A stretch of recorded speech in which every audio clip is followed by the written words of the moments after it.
Our buddy Rick Grenell. Rick, Merry Christmas early, man. It's good, man. We're already decorated our house as well. Hey, I'm pushing the season every single year a little bit more, and I'm excited to enjoy it. So yeah, I've been up for a couple of days with Christmas. That's good. I'm all in on that. Now, Rick, obviously it's been crazy. We've talked to you a bunch of times, and it keeps going. Things keep moving. But I did want to talk to you today a bit about the theme that we're moving into, which is the ACLJ could be needed now more than ever with this whole, everything that's been going on in the world. We playing a lot of clips from the Green New Deal protest rally that happened, the AOC squad rally that happened out yesterday. We're playing a lot of clips from Newsom. I'm sure you're aware. And there are so much going on that either way, whatever the election ends up, the organization that we both, work for and represent needs to be there, because the shifts could come so aggressively that we got to always be there and be on top of it. Yeah, look, I have to say one of the reasons I wanted to join ACLJ was simply because the legal fights are incredibly important, and they're also the hallmark of democracy. Countries around the world that don't have the rule of law, that don't allow you to actually petition and your government in some legal way, right? Suing your government, standing up and saying, I disagree with this decision of my elected officials.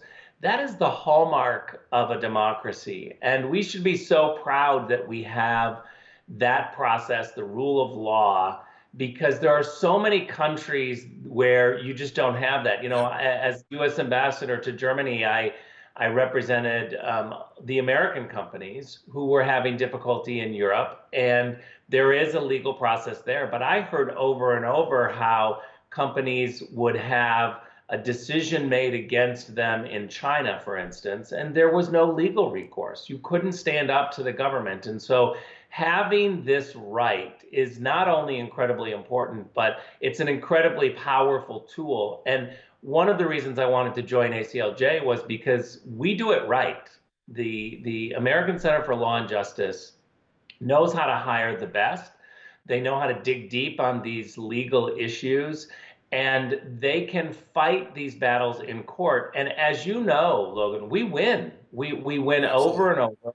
And when we win, we change public policy. And that is how I think when you're in the minority party, or when you are in a position where the majority somehow feels like, you should just follow them and you have no recourse, whether it's public school access or private school vouchers, or what we saw with Pastor Brunson. All of these issues are incredibly important. If we did not have the rule of law, if we did not have the ability to have organizations like ACLJ fighting for us, we would just have to roll over when government makes these decisions. And that's not a very good system to be a part of. So I think it's patriotic to give to organizations like ACLJ who are fighting hard and making sure that our rights are preserved. That's right. And who knows how the next couple weeks could shake out, Rick. But what is really interesting is, for a lot of people, they've been introduced to the ACLJ and the work we do, Will, over the last 4 years, for obvious reasons. A lot of people have come on board. A lot of you guys on YouTube have come on board in the last 12 days, 15 days. So we understand some of you guys are not used to what it looks like in different positions of power when there's more conservatives, less conservatives, what it looks like for a lot of Christian values and rights. And when we played clips like AOC saying, environmentalism is reproductive rights and those kind of things, and what that looks like and what that means for people, you get scared. But here's the deal. We've been fighting this fight for 30 plus years at this point, and we're going to go back. We're going to show you what we did pre-President Trump, what we did during the Obama administration. And it wasn't like we just rolled over and waited till there was another conservative president in power. We fought back hard and aggressively, and actually, you're going to hear it a lot more if stuff like this happens. If more things like this happen, like these rallies and such, well, you're going to hear from us, and trust me, things will get done. Well, and that's a question I had for Rick, actually, is with the potential of a Biden-Harris administration being installed in January, And with all the important work we do overseas, we have an office in Jerusalem, we have offices around the world in Europe. What does the potential setbacks from the historic foreign policy gains that happened under the Trump administration, whether it be moving the embassy to Jerusalem from Tel Aviv, whether it be the peace deals we've seen in the Middle East, what can we do to start to put a check on some of these potential backsliding foreign policy ideas that could come out of a potential administration?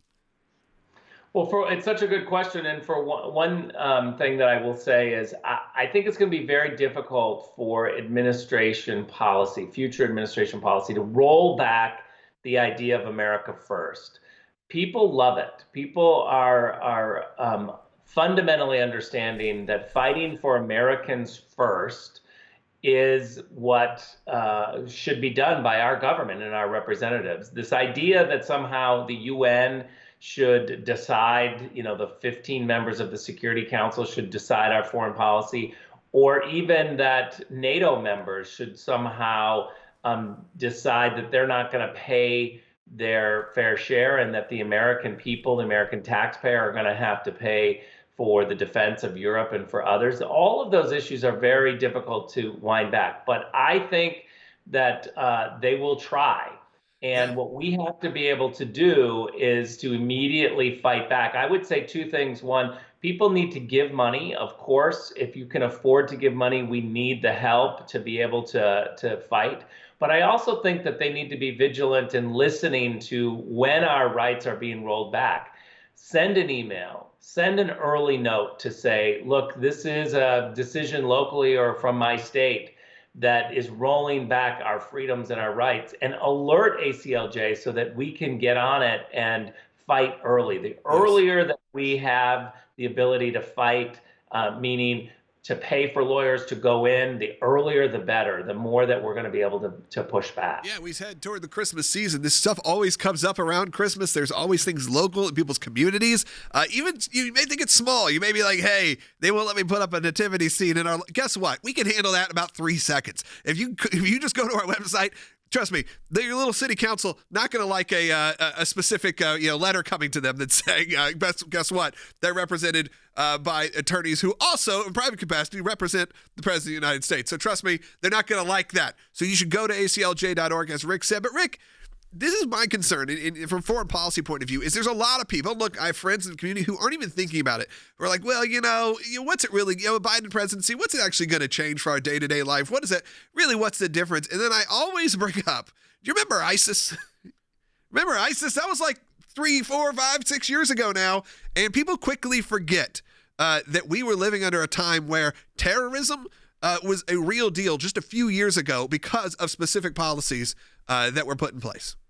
Yeah, look, it was on the rise. And when Donald Trump took over and he crushed ISIS and he really sent a message to the Iranians, the Iranian regime, remember, is the #1 export of terrorism. They fund it all over the world. We've had to really push back. I think Hezbollah in Lebanon is another example. These are organizations that look in the United States to find money and to find support. I mean, I was fighting this in Europe, trying to get Hezbollah to be designated as a terrorist organization by the government of Germany. They did step out and do that, but the rest of Europe has not done that. And so there are going to be places where the Treasury Department lightens up on sanctions, and we have different organizations that feel like it's easier to raise money. The pushback that we've seen against individual sanctions is real. And so I think it's a safety issue. We're going to have to be very vigilant to be watching for when, the victims of terrorism get more representation than. Right. No, absolutely. And so one of the things that I'll just say here is people need to be watching when their rights are rolled back and immediately let us know, because you have lawyers in ACLJ and we're ready to fight. That's right. Thank you, Rick, for joining us. I'm sure we'll have you back on next week.